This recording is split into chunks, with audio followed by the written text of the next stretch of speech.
Hello. Hey guys, getting ready to go on. Let's see.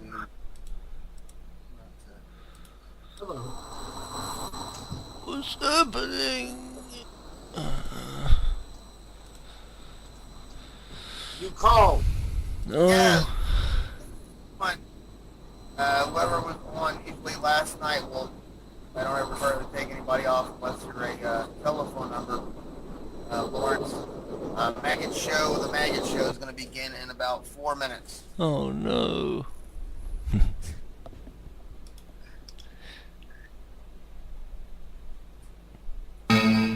Yeah. Don't that sound like the intro to Metallica? It's like dun dun dun dun dun dun dun. Dun. Yeah.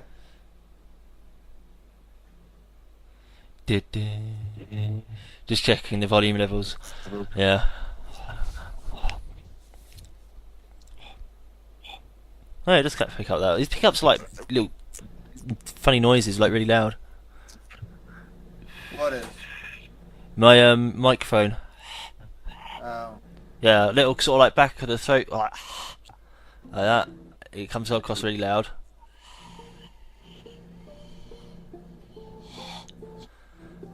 Trying to get all this. I can ride my bike with no handlebars. Good for you. No handlebars.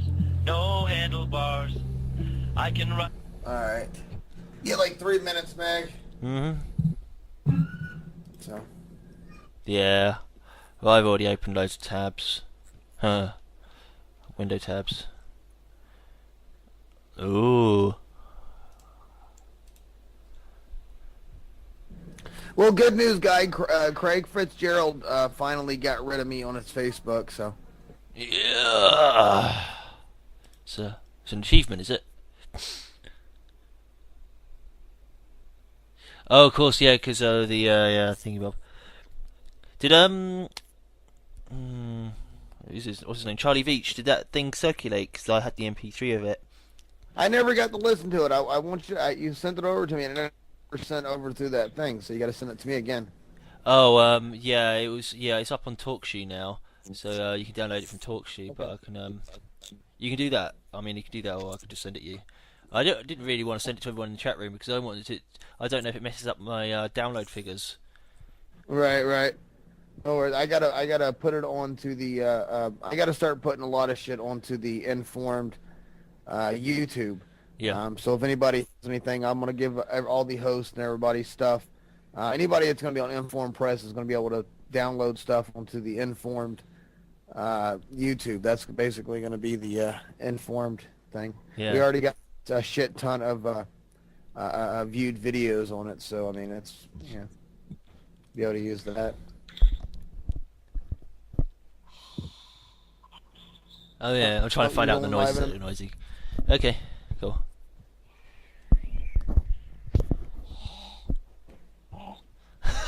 Sometimes they come across really loud.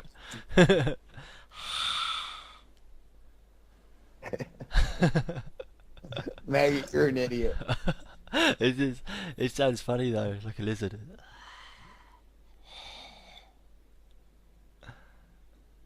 And you're gonna be going live in a second.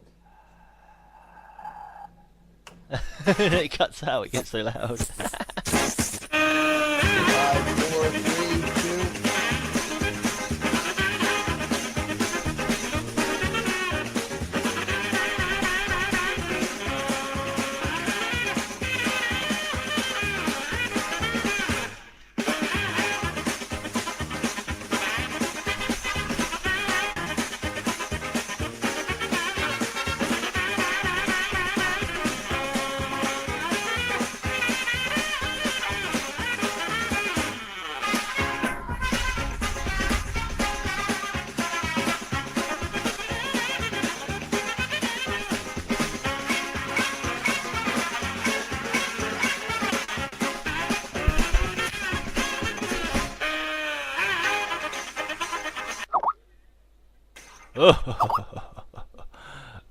Yeah, I supposed to have amazing fun with making silly sounds.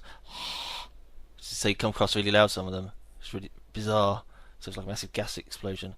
Which brings me to first article. BP spreads blame over oil spill, and this is a sort of I think it's a general review over the exciting stuff that's happening with BP and all their oil rigs exploding. And there's only 2 of them that I know of. But let's see. This is in the BBC. A sequence of failures involving a number of different parties. Yes, we like parties. Was to blame for the Deepwater Horizon oil spill in the Gulf of Mexico, BP says. An investigation carried out by BP said it was responsible in part for the disaster. Oh, that's very mature of them. That's very grown up of them. Yeah, no, they made the mess in the party and they decided to clean it up by themselves. You know, they got out the tissue roll or whatever, kitchen towel, and started cleaning up all the spilled gelignite. But it also blamed other companies working on the well. Well, yes, I'm not surprised. Big mess like that. BP faces billions of dollars worth of legal claims compensation over the spill, the worst in recent US history. I think it is the worst in US history. There's only been the Exxon one to compete with it in the 80s. An estimated 4.9 million barrels of oil leaked into the Gulf after the blast. The well was capped on 15th July, and an operation to permanently seal it is due to take place in the next few weeks. Finally managed to figure out how to permanently seal it. It was so confusing. You see, if you work for one of these oil companies, the last thing you expect is to have a leak of oil in the ocean. You know, what shouldn't happen? Oh, you just put the pipes down and everything just works. You know, God does it. Didn't you know? So yeah, it's been a total shock. I'm sure lots of people just been like totally panicking and throwing themselves off building rigs, and just astonishment that this actually could happen. In the 193-page internal report released on its website, BP said that decisions made by multiple companies and work teams contributed to the accident, which it said arose from a complex and interlinked series of mechanical failures, human judgments, engineering design, operational implementation, and team interfaces. That's teams not working together correctly or something. It's boring sort of managerial talk. BP was leasing the Deepwater Horizon rig from Transocean, and its cement contractor was Halliburton. What a surprise. The BP report was critical of the processes and actions of teams from both firms. However, in a statement issued after the report, Transocean deflected BP's criticism, calling the company's own well design fatally flawed. In both its design and construction, BP made a series of cost-saving decisions that increased risk, in some cases severely. Yes, they made the pipe out of paper instead of concrete at one point. You know, they had to quickly cover over that one. The Associated Press reported. Transocean is saying, bad cement. Oh yes, bad cement. Yes, and they probably had leaves as well. They probably had little lines on their leaves on the line. Bad cement. The report, conducted by BP's head of safety, Mark Bly, like Captain Bly, Captain Blythe, whatever, highlighted 8 key failures that, in combination, led to the explosion. BP said that both BP and Transocean staff incorrectly interpreted a safety test, which should have flagged up risks of a blowout. Yes. Even their computers failed to incorrectly carry out the same program that they probably carried out 10 billion times a day. Over a 40-minute period, the Transocean rig crew failed to recognise and act on the influx of hydrocarbons into the well. Oh, hydrocarbons! Oh, what are they doing in the well? Which eventually caused the explosion. Yes, it's what they had Laurel and Hardy working on there. BP criticised the cementing of the well carried out by Halliburton. It was probably all left over from the World Trade Center, and repeated previous criticism of the blowout preventer. Amongst the other findings, the report said there were no indications that Transocean had tested intervention systems at the surface, as was required by Transocean policy before they were deployed on the well.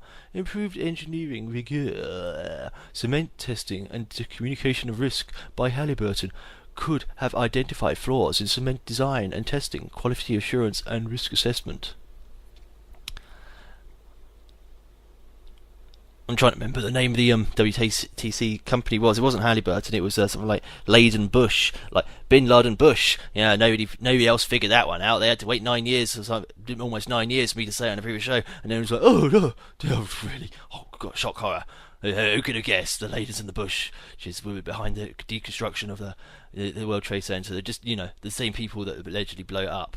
I can't figure it out. It's very complicated. If only I had a few more degrees.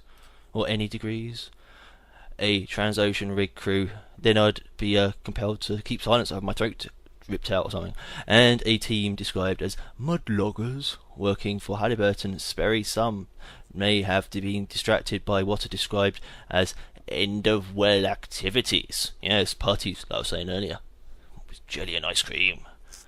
And as a result, vodka in the jelly as well, if you like. Monitoring. An elephant just came past. I don't know. I clicked on a link. Mark Dice. He's exposing some guy named Kevin Tordeau. Trudeau. Okay. French guy. You know who that is? No, it's a French guy. I can tell that much. Kevin Tordeau. Yeah. So. Okay. I'm just trying to figure out if I'm going to be jumping on this Kevin guy. That's what I'm doing. I'm going after all these bad guys that are pretending to be good guys. Yeah. That pisses me off. Yeah, plenty of them. Craig Fitzgerald, Luke Rudowski. Yeah. Possibly even Alex Jones. Yeah. And of course, folks, the only way we can beat them is to join their society. See, well, I just don't like the fact that if you... Yeah, I'm not propagandizing. I don't believe in that at all. I'm not a member of any Masonic organisation. But I know they've tried that one. You gotta be in there to win it, sort of thing. Infiltrate this. Yeah. So infiltrate them, folks. We can do it. We're more intelligent than them. I see monkeys coming out my ears. Yeah, right. Yeah, I know. That's the whole sort of like thing where you like study the enemy so long you become the enemy, sort of thing. That people worry about, but never mind. Anyhow, to continue, important monitoring was not carried out for more than 7 hours. Crew may have had more time to respond before the explosion if they had diverted escaping fluids overboard. If only they had thought of that. It's very difficult, I understand these things. To put it simply, there was a bad cement job and a failure of the shoe track barrier at the bottom of the well, which let hydrocarbons from the reservoir into the production casing, said outgoing Chief Executive Tony Wayward. The negative pressure test was accepted when it should not have been. There were failures in well control procedures and in the blowout preventer, and the rig's fire and gas system did not prevent ignition, he said. The blowout preventer that failed was recovered from the Gulf of Mexico on Saturday and transported to a NASA facility, New Orleans, where it will be placed in the custody of the U.S. Justice Department and examined. It's amazing how NASA seems to get involved in everything, Oil rig explosion? Send it to the National Aeronautic and Space Administration. Obviously. It's the first thing you send anything to. Miners trapped down a well shaft. Leslie, there's another well incident. Let's send it to the let's send it to the space agency, basically. Saving the effort, trying to remember what NASA stood for again. National Aeronautic and Space Administration. There you go.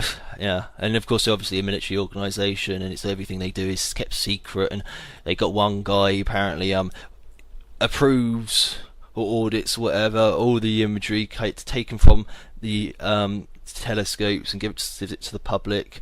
So and NASA can also stand for never a straight answer. So yeah, it's pretty much the last people you'd expect to get an honest answer from anything, and they always seem to be involved. It's always involve NASA, and they have the budget of about 10 cents a year apparently, and yet they still manage to do all this stuff. They're always having the budget cut. Oh, we can't afford a space program anymore.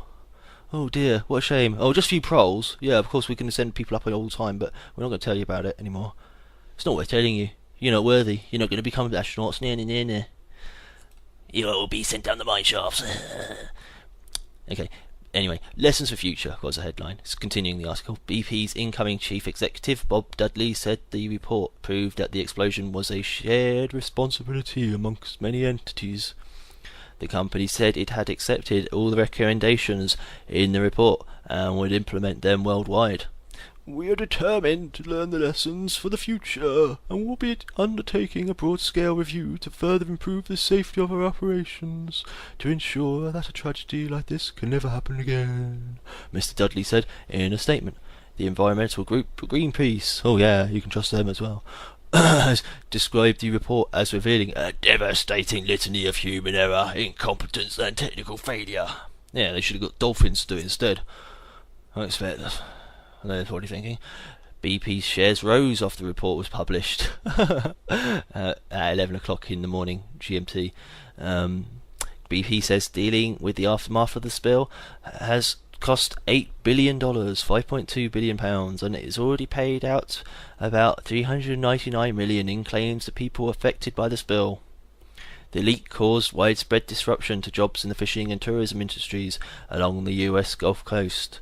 A national commission is expected to submit a report to President Barack Obama by mid-January next year. Oh, don't rush it.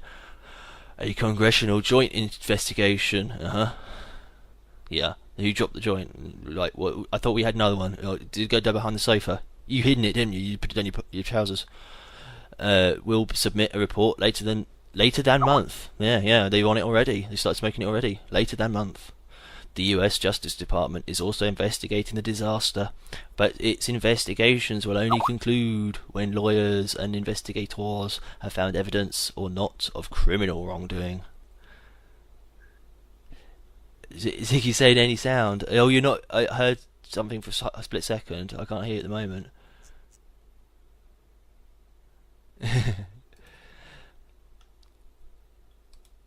Okay, another one.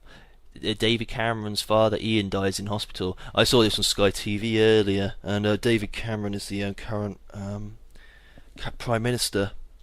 I'm trying to remember if he's Labour or Conservative. Not that it really matters much at this point. I'm assuming he's Conservative. So yeah, his dad's died in hospital. Prime Minister David Cameron's father Ian has died after suffering a stroke and heart complications while on holiday in France. Mr. Cameron missed the weekly Prime Minister's questions to fly to be with his father in hospital. Downing Street said his father died shortly after the PM arrived at the hospital in the south of France. He told ITV in March his father was a huge hero figure for me, who had a great sense of optimism. It is understood the Prime Minister will remain in France overnight. Mr. Cameron was told on Wednesday morning his father was seriously ill and suffering a stroke and heart complications. After talking to doctors at the hospital, the PM decided to fly to be with his father and Mother Mary. He couldn't be Jesus, could he? Close bond. Downing Street said French President Nicolas Sarkozy had arranged a helicopter to take Mr. Cameron to the hospital so he could see his father. Sources told the Press Association he was incredibly grateful, as he may not otherwise have been able to get there in time, and was relieved to have been at his bedside. Deputy Prime Minister Nick Clegg stood in for Mr. Cameron at the first PMQs after the summer recess. PMQs, Prime Minister questions, I think. Mr. Clegg said later, "My thoughts and condolences are with David and his family at this time. Despite the sadness of today, I'm very glad that David's father lived to see him become Prime Minister, and that David was able to be at his father's side at the end." BBC political correspondent Laura Koonsberg said Mr. Cameron had often spoken of the close bond between him and his parents, who lived in Peasmore, Berkshire. Ian Cameron, or if you're American, I think you call it Berkshire. I don't know why, because it's got an E in it, but never mind. Ian Cameron, 77, was born with both legs deformed and endured repeated operations in an attempt to straighten them and ease his pain. Despite his disability, Ian Cameron forged a successful career as a stockbroker and is a former director of estate agent John D. Wood. The Prime Minister said before the general election that his father was a glass-half-full person with a sense of optimism. I thought he was going to say he's like got half a deck of cards or something. He told ITV1's Trevor McDonagh, "My father is a huge hero for me because he's an amazingly brave man. To have a disability in the 1930s and 1940s, a different age, was really tough, but he never let it affect him in any way." So it does mean he probably might, yeah, probably been too young to get into the First or Second War. Mr. Cameron's wife Samantha gave birth to her fourth child, Florence, last month. The couple's first child, Ivan, who was born profoundly disabled and needed round-the-clock care, and died in February 2009. Mr. Cameron's biographer James Hanning told the BBC family was hugely important to the Prime Minister. "They're a very strong family, but they have been through it," he said. Former Conservative MP and commentator Matthew Parris told the BBC, "Good fortune and evil fortune seems to have been showering down on him, not just these last few weeks, but the last couple of years."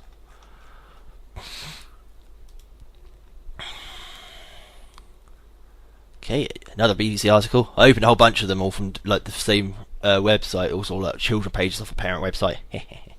So so if don't say it's going to be all the same sort of ultimate correspondence or whatever. Anyway, it's still BBC at the moment. US church defiant despite condemnation of Quran burning. Oh yeah, we got this magazine in the UK called Kerrang, and it's been around for decades. You might have it in America, spelled Kerrang, expression mark, maybe more than one expression mark. It's like a heavy metal sort of rock magazine. Sort of mainstream metal magazine, I suppose, and that's been around for ages. And of course, Quran, they knew what they were doing when they published it initially, and it's supposed to be sort of like the Bible for metalheads, sort of thing. You know, it's the insinuation. But when they originally started producing it, they were like, "We have no idea there was any connection. Oh, we're not so ignorant as we don't claim to know what the Quran is, but we're just saying there's no actual connection between the two words sounding exactly the same, and it's not implying anything at all whatsoever." So you got that one. That's managed to escape the Islamo-fascists. And there's another magazine, another metal magazine called Terrorizer, spelled Terrorizer, and of course that's survived since, I don't know, the 90s. They're still running. So yeah, so it's funny because it's all like ultimately Rothschild operated, and it's funny these metal magazines just get through it. Don't even. I never think it's even been a single problem with them. I haven't seen a single BBC News report on it or anything, and they just like kind of swim through it all the controversy. Having a magazine on every major newsagent's shelf is called Terrorizer. I mean, there's no problem at all. I can't imagine you having that in America. It's like the American issue would be called The Terrorist or something, or Terrorism. Anyhow, US church defiant despite condemnation of Quran burning. Yeah, burning old issues of Quran. A small US church says it will defy international condemnation and go ahead with plans to burn copies of the Quran on the 9/11 anniversary. The top US commander in Afghanistan warns troops' lives would be in danger if the Dove World Outreach Center in Florida went ahead. US Secretary of State Hillary Clinton said the church's plan was disrespectful and disgraceful. Muslim countries and NATO have also hit out at the move. And the US Attorney General Eric Holder called the idea idiotic and dangerous. But organizer Pastor Terry Jones said, "We must send a clear message to the radical element of Islam, fascists." The controversy comes at a time when the US relationship with Islam is very much under scrutiny. There is heated debate in the country over a proposal to build a mosque and Islamic cultural centre streets from ground zero, site of the 9/11 attacks in New York. Okay, I think that was making some sort of sense. Didn't quite make sense when I read it. Speaking at a State Department dinner marking the Muslim holy month of Ramadan, that began this month. I think it's basically September. Hillary Clinton condemned Pastor Jones.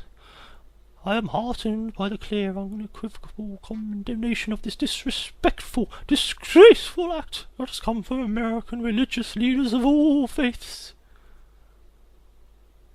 she said. Oh, everybody's condemning it, but they're still going ahead. Hurrah! Despite having a congregation of just 50, the plans of Pastor Jones's church in Gainesville have gained worldwide notoriety, sparking demonstrations in Afghanistan and Indonesia. I mean, Gainesville, you're going to gain publicity, you're going to gain public support for what you do if you do something like that. It's not an outrageous move. In Gainesville, you're going to gain, aren't you? It's a bit of a marketing term. General David Petraeus, the top 9 other people said Petraeus sounds so much like betray us as well when you say it out loud. The top US commander in Afghanistan said on Monday that the action could cause problems not just in Kabul but everywhere in the world.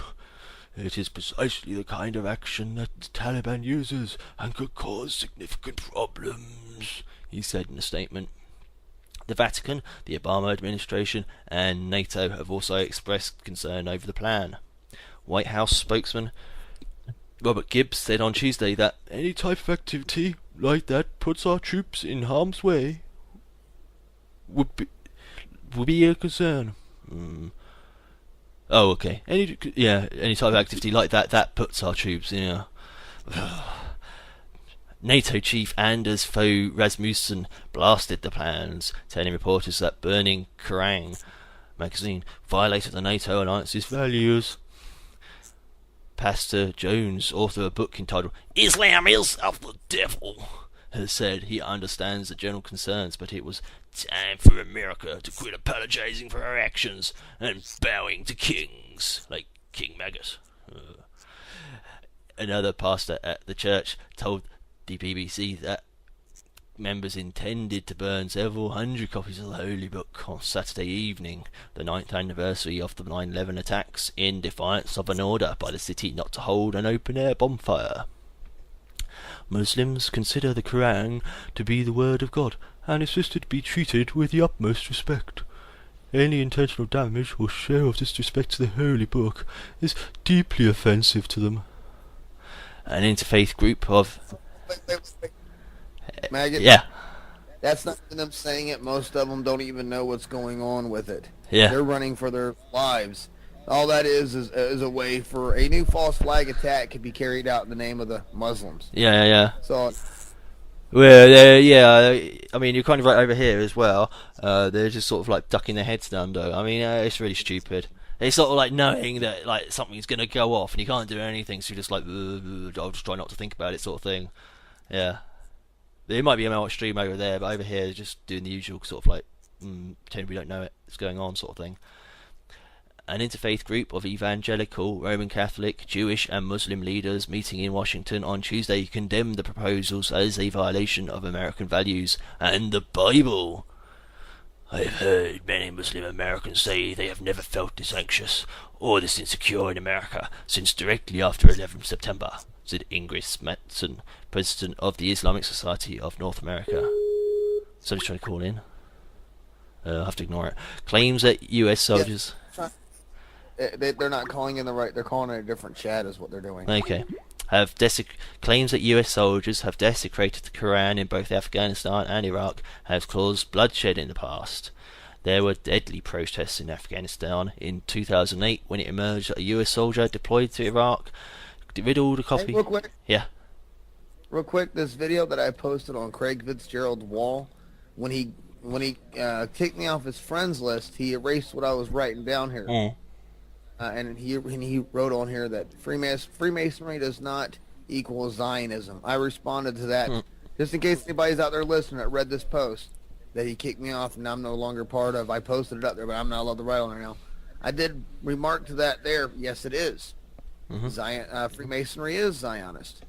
It goes hand in hand. They're basically the same shit. It's sort of like anything Masonic leads to Zion. You know, all Masonic roads lead to Zion. It's part of the same thing. Yeah, it's like I don't know, like Cub Scouts or whatever. Spiritual Zionism and political Zionism are two different things, is what he wrote. And now I can't respond to that. because spiritual Zionism and political Zionism are two different things. My ass, you fucking cowardly fucking Mason. He's up here with a fucking picture of a Knights Templar, and it looks like there's fucking blood, poor Arabian blood, all over this guy's white Knights Templar little outfit with his sword and shit. That's what he's out here flying. Yeah. The Knights Templars, he actually posted, I posted a thing called Free Palestine, that song Free Palestine by Outlandish. Yeah. He took that actually and reposted it, and he kept erasing it, but I kept writing on there Freemasonry is a part, helped to do that to those people.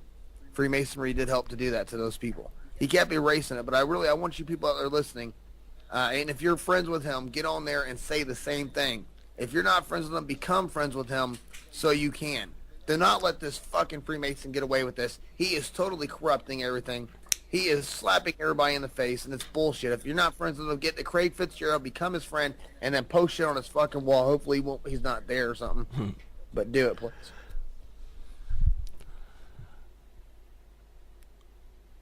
I'm done, by the way, Maggot. Yeah, it's fine. I'm just finding my place again. Yeah, it's all part of the same thing. I Freemasons and Masons. How can you say they're totally unrelated? You know, even their names are similar. I mean, come on. There were you don't even need to know that much English to know that. There were deadly protests in Afghanistan in 2008 when it emerged that a US soldier deployed to Iraq riddled a copy of the Holy Book with bullets. And further lives were lost in Afghan riots in 2005 when Newsweek magazine printed a story alleging that US interrogators at Guantanamo Bay had flushed a copy of the Quran down a toilet. The story later turned out to be false and was retracted by the magazine, but the damage was done. I made that bit, but they often do. They do inflammatory made-up articles because it's something they should have done, sort of thing, you know. Next one. Obama pushes massive job spending and tax incentives. I might have read this one. It's slightly more detailed. President Barack Obama is urging the US Congress to approve massive business tax breaks and infrastructure spending to boost the faltering US economy. Speaking in Ohio, Mr. Obama also attacked what he called Republican obstruction to job creation efforts. His remarks come with the faltering US economy emerging as the central issue in November's midterm elections. On Friday, the Labour Department said the US economy lost 54,000 jobs in July, with unemployment rising to 9.6%. The BBC's James Reynolds in Washington says that Mr. Obama knows that no matter what else he has achieved, his administration will be judged by its record on the economy. Republicans blame Mr. Obama for increasing the deficit with hundreds of billions of dollars in stimulus spending without delivering promised job growth.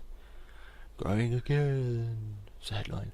The address at a college in Cleveland was the president's second major economic speech this week, as he attempts to highlight his and the Democratic-controlled Congress's efforts to create jobs. The economy is growing again, he said. The financial markets have stabilized. The private sector has created jobs for the last 8 months in a row. And there are roughly 3 million Americans who are working today because of the economic plan we put in place. I just make up my accents on the American ones. But he acknowledged the pace of growth had been painfully slow. People are frustrated and angry and anxious about the future, he said. I understand that. I also understand that in a political campaign, the easiest thing for the other side to do is ride this fear and anger all the way to election day. Mr. Obama dedicated much of his speech to attacking Republican policies, a sign he intends to get more involved in helping Democratic candidates win re-election in November. Referring by name to House Republican leader John Boehner, he blasted Republican plans to extend the Bush-era tax cuts on wealthy Americans. With all the other budgetary pressures we have, with all the Republicans talk about wanting to shrink the deficit, they would have us borrow $700 billion over the next 10 years to give a tax cut of about $100,000 to folks who are already millionaires, he said. And he derided what he described as a Republican economic plan centered on tax cuts for the wealthy and reductions in corporate regulation. They think this will get them where they need to go in November, but it will get our country where it needs to go in the long run. It won't get us there. It won't get our country where it needs to go in the long run. So that's the choice, Ohio. Do we return to the same failed policies that ran our economy into a ditch, or do we keep moving forward with policies that are slowly pulling us out? Do we settle for a slow decline, or we reach for America with a growing economy and a thriving middle class? What have they got to build a growing economy on? I didn't get it. Selling second-hand Chinese junk? Anyway, on Monday, Mr. Obama called for $50 billion, $32.3 billion £32.3 billion investment in roads, railways and airports. The Republican congressional minority is largely running against what it describes as Democrats' runaway government spending amidst a roughly $1 trillion budget deficit. The party is unlikely to give Mr. Obama and the Democrats a domestic legislative victory on the issue before November's votes, analysts say.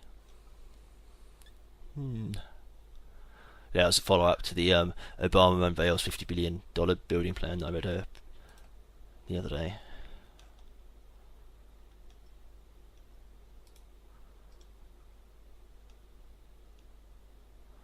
I've got another article on the Quran burning. This one's from The Guardian. I'll skip it for the moment. I'll have a look. I might come back to it later. Britain's railways named as Europe's most expensive.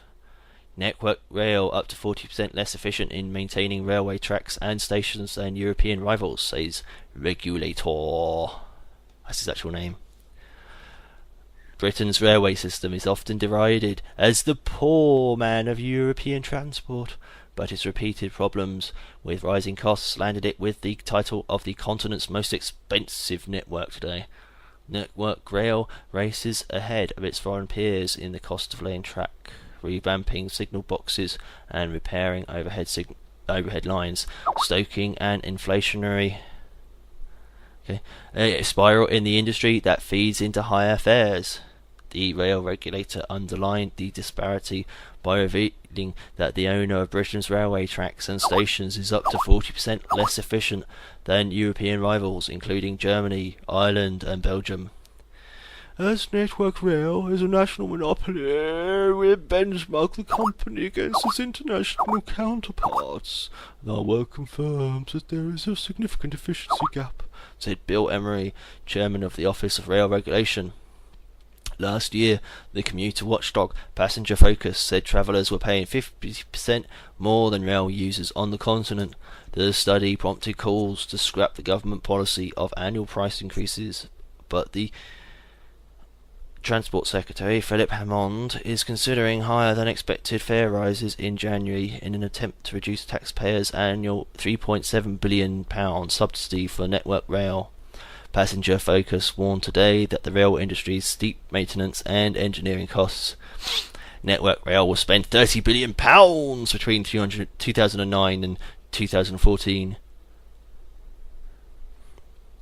Are turning the screw on commuters facing a minimum increase in season ticket prices of at least 5.8% next year.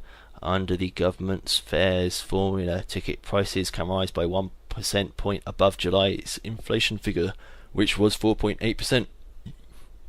The cost of the track and signals feed through, albeit indirectly, into fares, said Anthony Smith, to Passenger Focus's chief executive. We need to understand why Network Rail is different compared with the continent. Is it health and safety? Is it the cost of borrowing from the banks? Let's find out why, and then make some decisions about what we are buying from Network Rail, and whether we need it at all. The funding split between fare payers and taxpayers is 50-50 currently, but passenger contribution will reach 75%, around £9 billion a year by 2014. Hammond has refused to rule out allowing fares to rise by more than 5.8%, leading to speculation that he might sanction a 10% increase in the next year. Network Rail said it was on track to achieve a 21% reduction in costs by the middle of the decade. That's the next decade, obviously. Yeah, coming decade. The company, same one we're on actually, I suppose. The company, whose finances are underwritten by government grants and state-backed debt, said the general cost of infrastructure work in the UK was the biggest cause of cost inflation on the railways. The cost of construction, civil engineering and labour prices is more expensive than in Europe. Whether it is building a bridge, a railway or a house, it is more expensive in the UK than elsewhere. There are wider questions to ask, it said. The ORR comparison with 11 European countries found that Network Rail could learn some lessons from its peers in how it carries out engineering work over weekends and bank holidays. The study found that one explanation of the efficiency gap between Network Rail and the rest of Europe was the way NR carries out track positions. The regulator urged Network Rail to collaborate more closely with train operators on line closures.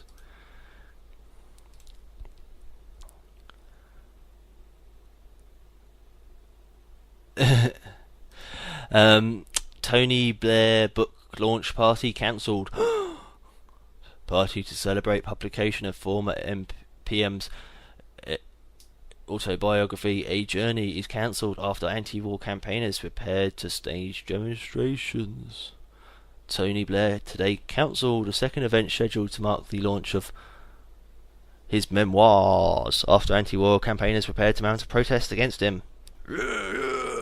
The former Prime Minister confirmed his decision to postpone tonight's event at the Tate Modern Gallery in central London as it emerged that his autobiography, A Journey, has secured record sales since being launched last week. Blair said he had decided to put off the party because an event that was supposed to be a nice occasion had been ruined by the threat of protesters frightening guests. They had big beards and stuff, and they smelled nasty, and they carried cans of lager and stuff, and it was like all cheery. In a broadside to anti-war campaigners, Blair declared himself unfazed by his detractors by claiming that those who shout loudest do not deserve to be heard most.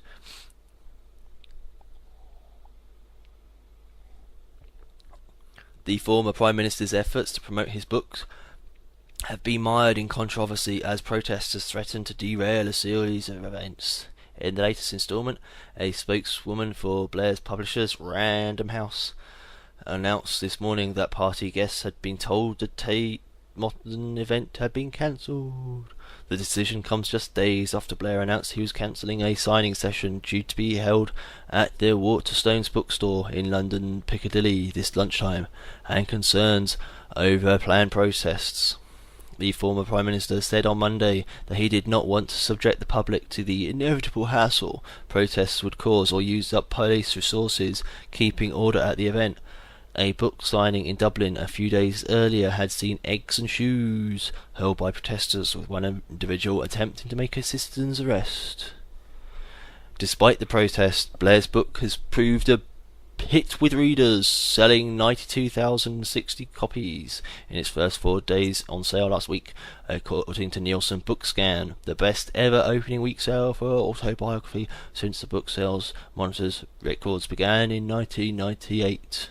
It put the former Prime Minister well ahead of Lord Mandelson, whose book The Third Man sold 14,960 copies in 3 days when it was published in July. Instead of today's book signing, Blair opted for an appearance on ITV's This Morning Sofa with Philip Schofield and Holly Willoughby to talk about his book. He explained his decision to postpone tonight's event, which he said would go ahead at another time. It's sad in a way, because in a sense you should have the right to sign books or see your friends if you want to, but it was going to cause so much hassle for people at the party tonight, he said. Friends, some of them whom are not political at all, I don't mind going through protesters. I've done that through my political life, but for other people it can be unpleasant and a bit frightening. It's supposed to be a nice occasion, so if it's not, so it's not going to be that, then there are more important things to do. He said the aspect of protesters had never deterred him from writing the book. One of the things you learn in politics, in life I think, is that those who shout loudest do not deserve to be heard most. I find most people, even if they disagree with me very strongly, are reasonable and pleasant, and say, I totally disagree with you about this or that, but they don't feel the need to throw something at you. You have to be very careful of mistaking those types of people for the whole of the country. Thank you, Mr. Blair. Actually, it was him speaking there, who slide sampled. Okay, next one. Piers Morgan takes over Larry the Witch King chat show slot. CNN confirms a widely rumoured deal which will allow the former Daily Mirror editor to continue as judge on America's Got Talent. Oh, who cares?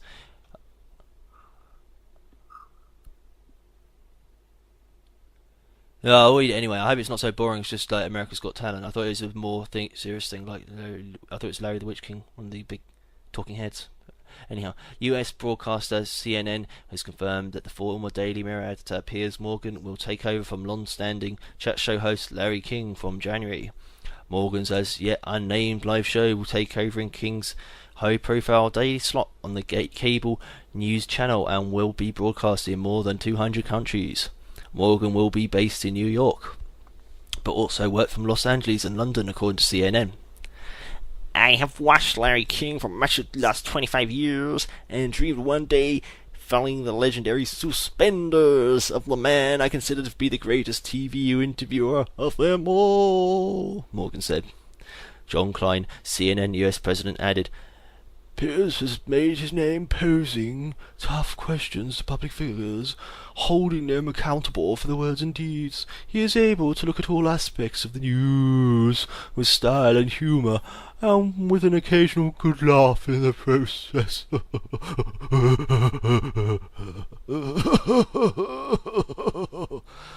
King announced in June that he would be stepping down from Larry King Live, which he has presented on CNN since 1985, bringing down the curtain on a broadcasting career spanning more than 50 years, and by his reckoning, more than 50,000 interviews. Yeah, is the article I thought it was going to be. It's just like when it started going on about some pap like America's Got Talent. He called it pap, just like another word for crap. And I was like, oh dear, it's going to be really boring. It's going to be like we have this show over here called X Factor or something. It's just so pants. It's just unbelievably boring. And there's like millions of spin-offs. It's really just the whole thing's dull as hell. It's sort of the principle of like you just stick anybody in front of a camera and they think they got talent. Just anybody who can like remember half the lyrics to a song just gets up in front of the camera and says they are, I don't know. Usually it's like Michael Jackson or something like that, but it's usually some pop star, and it's just awful. Okay, to continue. It was widely reported the following month that Morgan, best known to US viewers as a judge on NBC's America's Got Talent, would replace King. However, confirmation of Morgan's CNN deal is understood to have been delayed while his US visa was sorted out. If that's Piers Morgan, he's like it was Daily Mirror editor, but he's like a bit of a media mogul as well. I don't know how big, but his name was mentioned all the time. In the British press, Piers Morgan is. I think he's like running the paper or something. He's got sort of like a reputation, like they all do. Talks are also complicated by Morgan's commitment to NBC. His NBC contract prevented him from taking on extra work that clashed with the show, but this has now reportedly been resolved. Many of the interviews for the CNN show, broadcast in the key 9 p.m. slot on the US East Coast, are recorded, and Morgan will still have time to start in the NBC talent contest. Morgan is expected to quit his judging role on Britain's Got Talent as a result of his CNN commitments. Who gives a flying fuck?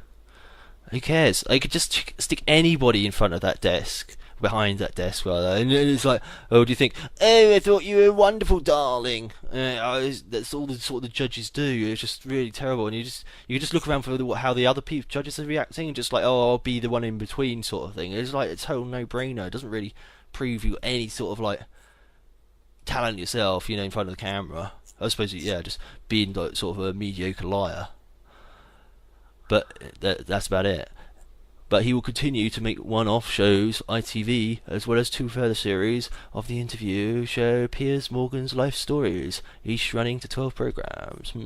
Landing the CNN job caps a remarkable comeback for Morgan, 45, who was sacked as Daily Mirror editor in 2004 for running fake pictures of British troops abusing Iraqi prisoners. He began his rehabilitation with the publication of The Insider, his memoir of a decade, mixing with celebrities and politicians as editor of the News of the World and then the Daily Mirror. Morgan then moved into TV as a judge on Britain's Got Talent, before landing the same role in the US version of Simon Cowell's talent show format and his own ITV chat show, Piers Morgan's Life Stories. Well, that's not part of that immediate crap. In June, he interrupted negotiations to celebrate his second marriage. Oh, wow. To Daily Telegraph journalist Celia Walden. Okay, that's enough of the articles from The Guardian. I get one from The Independent. The Pope, witness for the prosecution. Next week, Benedict XVI will pay the first papal visit to this country since 1982. But in an exclusive extract from his powerful new book, Geoffrey Robertson QC argues that instead of offering the Pope a state welcome, we should be preparing the legal case against him. Now that I have been in the Catholic Church 19 years, I cannot recollect hearing of a single instance in England of an infidel priest.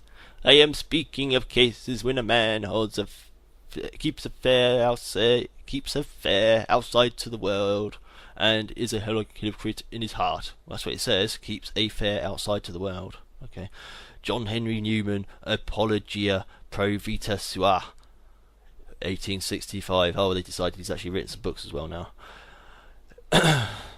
Every person is entitled to claim the right to religion and to manifest it in community with others by teaching, practice, worship, and observance. The corollary of this right, expressed in these words in the Universal Declaration and the Convention on Human Rights, is that churches must be free to propound the tenets of their respective faiths, but always, and this is a condition explicitly imposed by all such conventions, subject to laws necessary in a democracy to protect public interests and the rights and freedoms of others. I hope it's not going to be a long, rambling article. It's a huge, massive article. I just wanted to get the meat of the article. I'll read this paragraph anyway, it's mildly relevant. Church leaders and personnel are not only subject, like everyone else, to the laws of the nation where they live, for breaches of which they can be prosecuted or sued for damages, but to international criminal law, a law under which some political and military leaders and several priests and nuns have been convicted and severely sentenced for crimes against humanity. The psychological influence over their followers that is entrusted to any priest is both potent and capable of abuse. Dramatically illustrated in the video of Orthodox priests blessing Serb soldiers before they executed their innocent victims at Srebrenica. Blah blah blah blah. It's a sort of opinionated, massive ramble. Goes on like 15 pages. So I think I'll give that a miss. Let's see what we've got in the chat room. Fitzgerald wife. Okay. It's fascinating.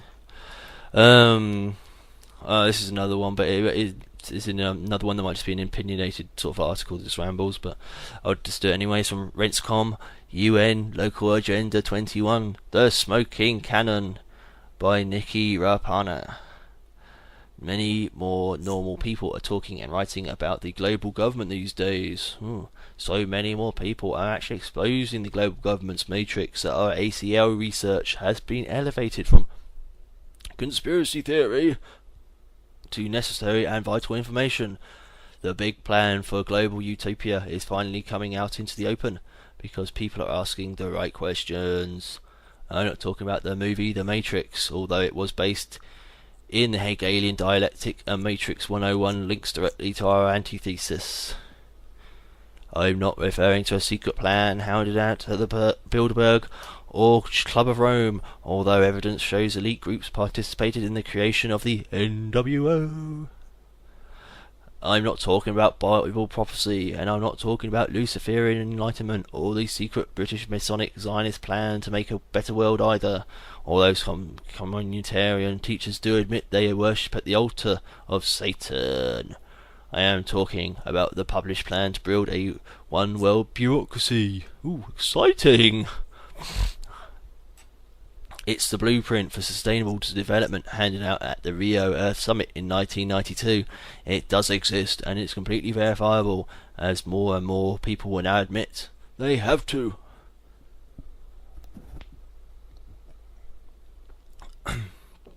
United Nations Local Agenda 21 Programme for Sustainable Development is the smoking gun for the New World Order. Adopted by all member nations in 1992, this is the model for redesigning a communitarian world. If you're like a lot of people who sense something is very wrong, if you're looking for concrete, irrefutable evidence for the New World Order in your neighbourhood, nothing comes close to asking your local officials about Local Agenda 21. LA 21! Oh, thanks. I had it in brackets there, it's like helpful acronym. Don't just use the internet to find your plan. Although many of our LA 21 plans and their affiliate agencies are available online, exercise your authentic power. Call or stop by your local city hall. Meet face to face with your elected public officials. Ask to review all local planning actions that come under UN guidelines for sustainable development. SD in brackets, but, that's obvious. Ask to review any local agreements with ICC LEI. Doesn't tell you what that is, though. International Court clearing of legislation and ecclesiastical lasagna. Something. No, it won't be lasagna. Ecclesiastical infidels. There you go. The existence of a master plan for global government can also almost be verified in one call to our city or county clerk, asking whether there has been anything locally adopted or resolved that promotes sustainable development. It's not a hard question anymore. Even people outside government groups have heard this new term by now. What, global government? I think everybody has, but yeah, fine. Most people think it's a good thing because they believe it arose naturally. It has a huge following. Hell! Everything's going sustainable now. From agriculture to industry to lifestyles to education, the whole world is promoting sustainability. So if everybody's doing it, it must be a good thing, right? What's the big deal? This is like one of the big spreadsheets articles. They'll do this like really long rambling thing where they just like assume you're some sort of like space alien or something, and you've got no understanding what anything's at all, and they'll just like give these massive intros that like lead into the actual meat of the article. Well, first of all, if sustainability really just meant a benign way of healing the planet from corporate poisoning, it would not include so many laws that govern common people's lives. There is nothing benign about sustainable development to the common man. SD is a set of global community laws that supplant individual liberty, formerly maintained within national, state and local property law and privacy laws. Second of all, communitarian laws always balance the rights of the individual against the community. Therefore, SD only protects the global community government from the common man. Every nation in the world is experiencing a wrenching transformation of national laws into compliance with international SD law. LA 21 could also be called No Nation Left Behind. Weakest link in the chain, all that sort of thing. Everybody's got to chip in, haha. American homeowners are almost totally clueless as to why so much of the stimulus package is directed into upgrades that allow the government to monitor and control them inside their homes. What kind of system puts monitors on garbage trucks so the trucks can scan our garbage cans in order to spot the cans that have recyclable items in the wrong cans? What kind of a system establishes neighbourhood groups that monitor their neighbours for SD compliance and report infractions of new community-biased regulations? What kind of a system puts RFID trackers in garments and rectum scans in driver's licenses? Retinal scans. What kind of a system builds a huge database of everyone's most private and personal information? Think you know what your nation stands for? Still believe that SD is a local solution written by locals for a local purpose? Prove it. Go ahead. Stop reading this. Pick up a phone right now and call your city clerk. Ask to review and copy anything having to do with the UN Local Agenda 21 or Sustainable Development. Because there are so many local programs implementing global SD, you will probably be told your request is too broad. So okay, narrow your focus. This means get specific. Ask your public servant who works with you which government and city agencies have already adopted sustainable development. After the usual, why do you need this information? Which you do not have to answer with anything but a smile. The honest answer will likely be all of them. If there's any lingering doubt about how prevalent SD is in your home, read and copy every local agency's mission statement.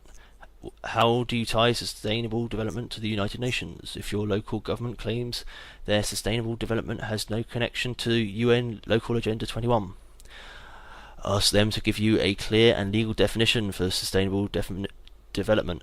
They have no choice but to waffle or cite the 1987 United Nations Brundtland Commission's official definition for sustainable development.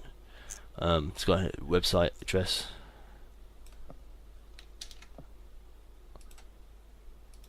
I'll post it. I could try reading it out. http://www.un.org/news, capital on the news, /press, capital on the press, capital N, capital B, P in that order, /docs/2009 /envdev1026.doc.htm. Thank you. You'll see the terms for engagement very quickly. Once you started, be prepared for the worst a TV-trained government agent can throw at you. If you have property or own a local business, you are definitely taking risks. The risk is worth it though, since the ultimate price you pay, we'll all pay, is what happens to private property and privacy under the plan. It's completely abolished. And since all US constitutional law is based in private property rights, any plan to abolish private property is treason here, pure and simple. They know this too. How much can you find out about how far down the LA 21 road your neighbourhood has gone? This could be a real adventure if you took it on. Nothing incites the senses like following the path of your enemies into your own home. This is a global war. The real fight is over our land, our people, and all our resources. It's being fought every day on all our home fronts, from London to Kenny Lake, Alaska.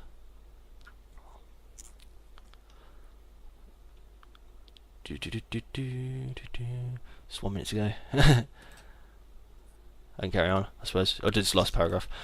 There are several other key terms to look for, like livability, quality of life, common good, vision for the future, community values, to name just a few. When Americans find unfamiliar new terms used in any US government document, because of our federal, FOIA, and state public disclosure laws, we can request a clear legal definition of the word or phrase. There you go. I can hear the music, so that's it for the moment now.